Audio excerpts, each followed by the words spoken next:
Hi Leo, welcome to your mid-September to mid-October reading. As of today, as Venus moves into Scorpio, there's lots of news coming out. News that you want people to know, news that you would rather nobody have known, secrets about yourself, secrets about others. Someone has to play the grown-up now. And I'm pretty sure that that's you. Now, as long as you're not stubborn about it, things go very well. But you find yourself over and over again having to explain why you're walking away from certain situations, friendships, beliefs. You're trusting your gut on a level that you never have, and it's making you quite strong. But people want to know how you're doing it, why you're doing it. Sure, you've had to make some inconvenient sacrifices. You've had to forego some trips or deals, and you can't really explain why you said no. It just didn't feel right. So now, of course, everybody wants to know, how'd you know? There is a contentment within your spirit. It's happened slowly. But this past year or so, it's just sped up so much. You feel like you did when you were a child. When things made sense and you knew that you were loved and worthy. You feel at home. And if you don't feel at home, if you don't feel this deep sense of belonging, you don't want it anymore.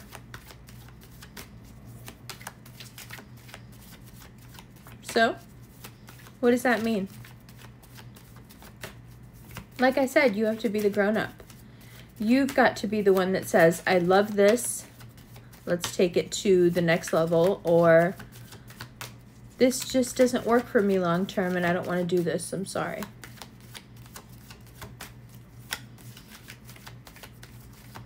You want to be as pure-hearted as a child when it comes to your intentions. You want to be completely honest when it comes to your intentions towards everyone in your life right now. Just be totally upfront. Even if it means that it's going to hurt their feelings. That's okay.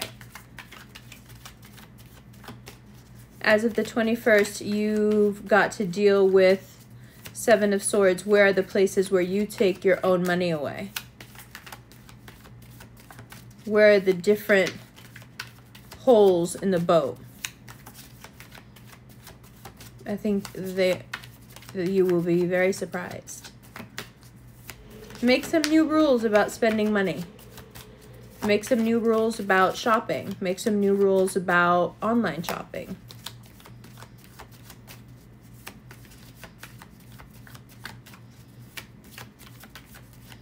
You know, there are a few things that need to be talked about, and you can succeed to a degree that you can't imagine if you decide that the way there is through negotiation and connection.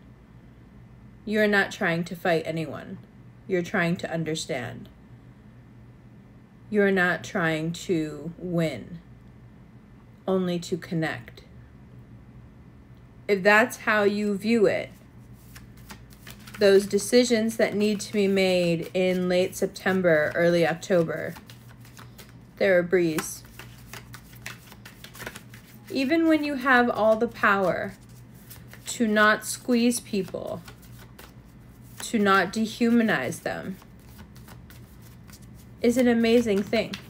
To not abuse your power, abuse your abundance, abuse your influence. So, Even if you feel like you are holding all the cards, be gracious. And then from the 27th through to October 18th, we have the Mercury retrograde. Work is slow.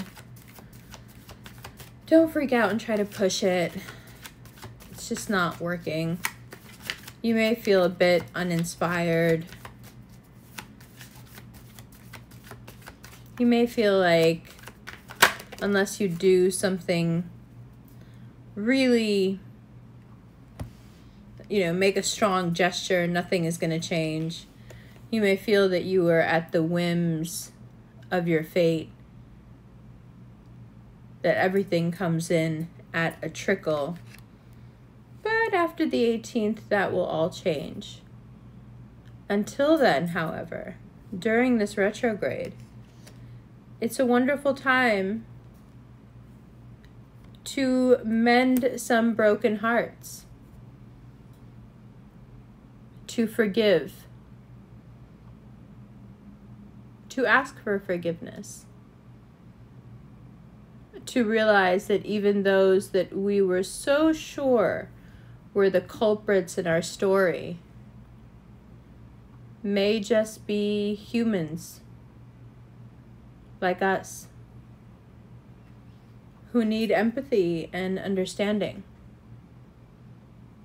This period from mid-September to mid-October, because there is this Mercury retrograde, you feel so magnanimous. You want to forgive. You want to move forward.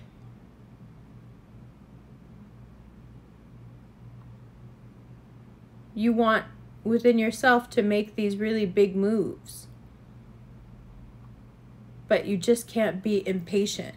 You can want all of those things, but the retrograde always takes the time it does, and it's never linear.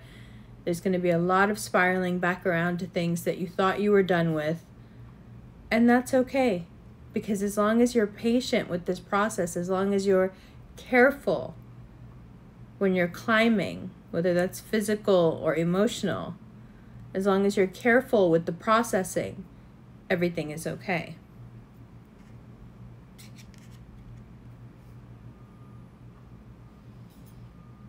But there's nothing casual about it. Love. Hi Leo, welcome to the second part of your reading.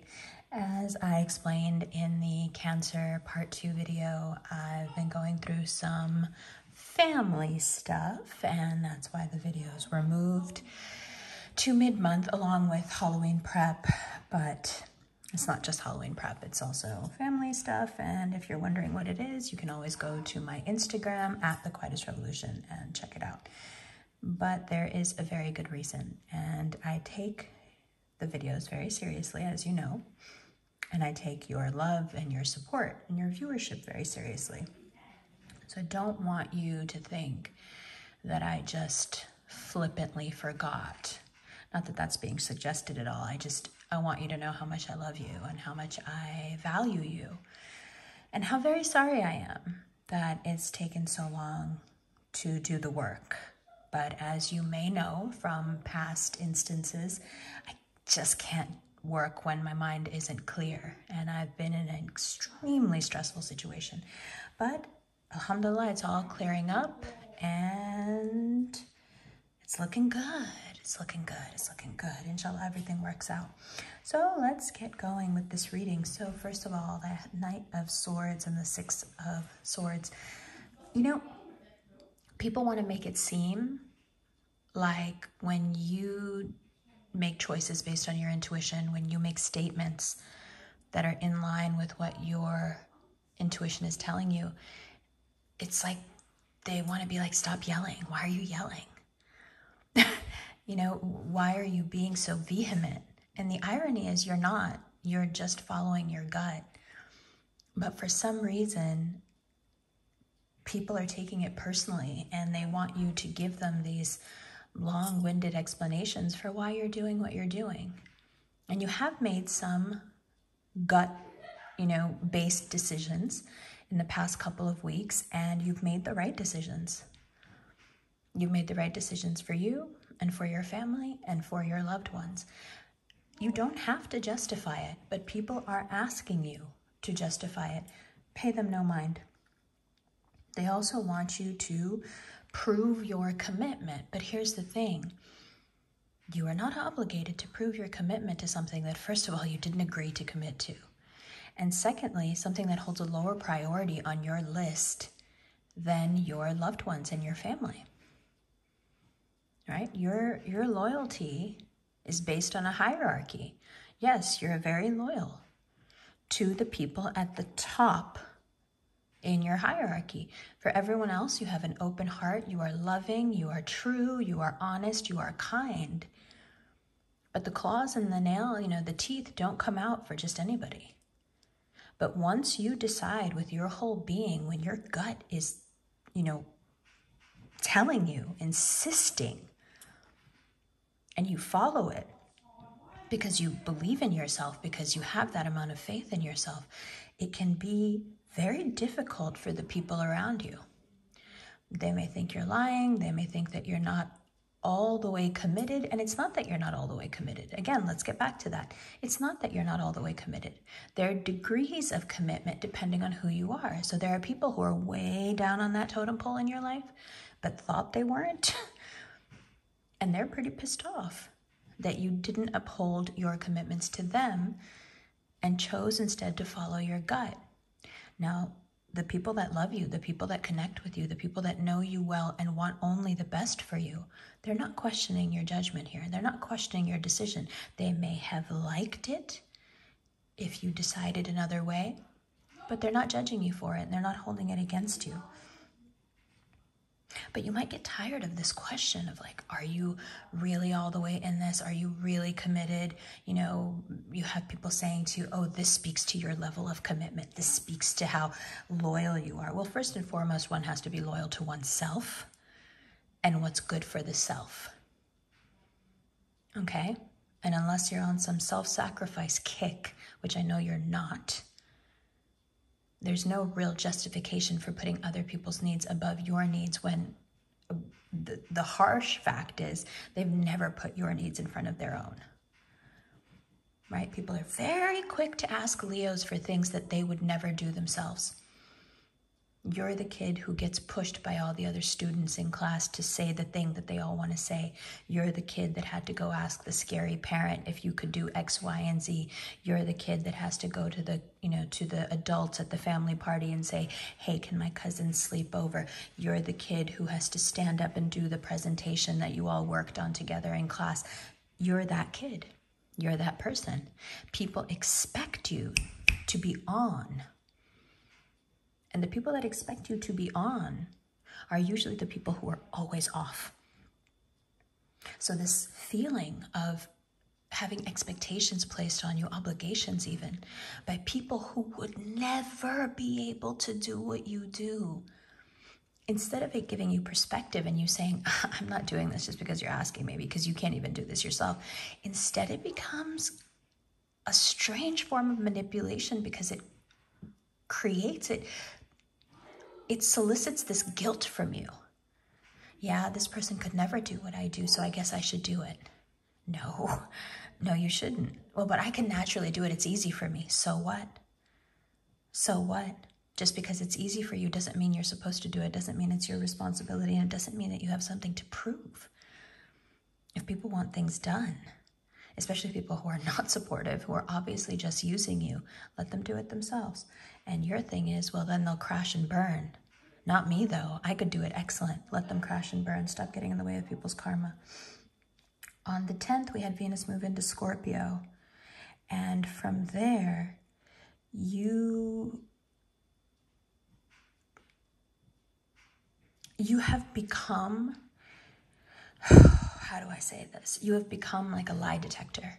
As soon as Venus moved into Scorpio, it's like you can tell who's lying and who's not. You can tell who's hurting and who's not. You can tell who needs help and who doesn't. You become a grown-up in so many different ways while retaining this childlike charm that you have, but your vision gets very clear and it's very adult. Okay, as of the 21st, in a few days here, money becomes the focus. All this abundance, but how do you manage it? All this affluence, but how do you keep it from starting a war inside you or starting a war between you and others? It's time to manage that money. If you have enough, give to charity. If you have enough, give to your family. Take that step and commit to doing something with your money that also involves other people and not just yourself. Even if it's just a few dollars, it doesn't matter. You know, one of the things I always like to remind people of is that homeless shelters cannot take socks. And it's the thing that homeless shelters are always out of. Socks have to be new. If you can't do anything else, buy a bunch of socks. Drop them off at your local homeless shelter. If you don't know where it is, find it. But money management becomes so much easier when you factor in there somewhere that you will be giving to others. Okay? You're also going to have to make some new rules. You're going to have to come to terms with your spending, but also on how much you want to spend on the next few projects you want to work on, or if you want to work on any new projects. If you have a 9-to-5 or a steady job, you may have been thinking about a side hustle for a while, and now you're wondering if you have the funds. I say wait a little bit. Now, the other thing here is, even if you are holding all the cards, don't fight. No need. You are the peacemaker. You are the negotiator.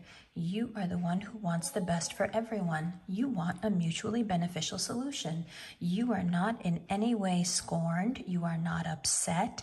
You are not going to do anything that is going to vilify or demonize you. It's too easy anyway. With those teeth and those nails and all that hair, it's too easy anyway. Don't give them any ammunition. And then from the 27th to the 18th of October, you get a chance to renegotiate again.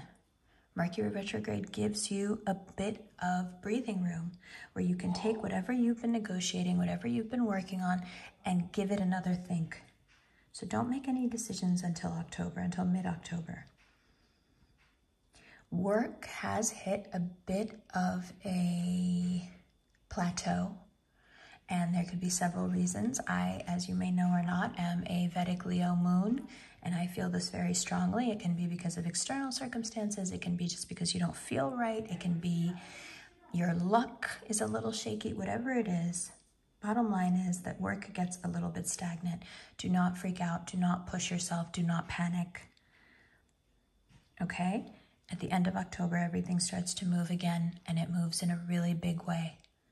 So do not get too caught up.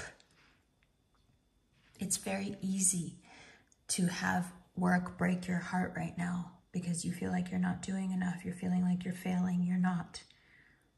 You're not. But you are under a microscope a little bit. This is the time for the next 4 weeks. Listen very carefully. You're going to be super patient and you're not going to make any accusations at all. You are not here to fight. You are here to negotiate. It doesn't matter what the other person thinks of you. It doesn't matter what the organization thinks of you. It doesn't matter what your friend thinks of you. You are all smiles. You are all heart energy. You are all sun energy. You are here to brighten things up, make everything grow. Okay? And bring some warmth to the situation. You are not going to show your teeth or your claws. And if they want to be afraid of your hair, well, who am I kidding? They're afraid of your hair anyway. The big moves come at the end of October. Until then, be patient with yourself. Give yourself a little room. Give yourself a little space. Perhaps the most amazing thing that can come out of work being stagnant is that you figure out how much you mean to people, how much your work means to you. You know, we all have this strange fantasy. Well, not all of us, but a lot of us have this strange fantasy that if we never had to work again, we would be so very happy. But I think somewhere in the recesses of our mind, we know that's not true. We'd actually be super miserable. You find that purpose again. You find that desire to work again. But it's going to take a little bit. It's going to take a few weeks. In the interim, be as magnanimous as you can. Be as open as you can. The best way to negotiate is to go into the situation with the mindset that you've already won. You've already won. You're just being gracious. You're not there to squabble. You're not there to fight. You're not there to scrounge to get what you want, get a little bit more. No, you've already completely won. Now you're just throwing the other side a bone. Why not? I mean, you have the whole carcass. Throw them a bone. Who cares? If you take that attitude with you, and your smiles and your good looks and your sparkling personality, they can't get you. They can't stop you, and they can't trip you up. No accusations, no fighting, no hostility, no tension. Your face is gua sha'd, your body is massaged, you are meditated out, you are serene. Throw them a bone. Okay? I love you, love you, love you. The extended is on Vimeo. It's also on Patreon. I would like to point out that on Patreon, the Leo Part 1 video has been out for weeks, and it is a much easier platform to use because it's monthly. You get your Part 1, you get your Part 2, you get your extended all in the same place, always early. And yeah, RevFem really seems to enjoy it. So there is the Patreon option for you, and you would be under the Leo tier or the Leo plus the Za tier. If you don't know what the Za is, we have another Za walk coming up tomorrow in the afternoon on Instagram at the Quietest Revolution. We do something called dimension jumping, which is based on declassified CIA papers that have to do with the Monroe Institute and hemisync meditation and remote viewing. It's very, very, very cool. And those walks are saved under the Za tier, Capricorn, the Leo plus the Za tier. So if you're interested in that, it's a walking meditation. So it's like a workout and a meditation at the same time. Those are the two tiers that apply to you. So check out the Patreon, check out the Vimeo. And if you are interested in our Quietest Revolution rings, they are almost sold out. So if you're interested in those rings, there's a link for those below as well. And yeah, I love you. Thank you for your patience and for your love and your support. It means so much more than you'll ever know. I love you. I'll see you in the extended right now.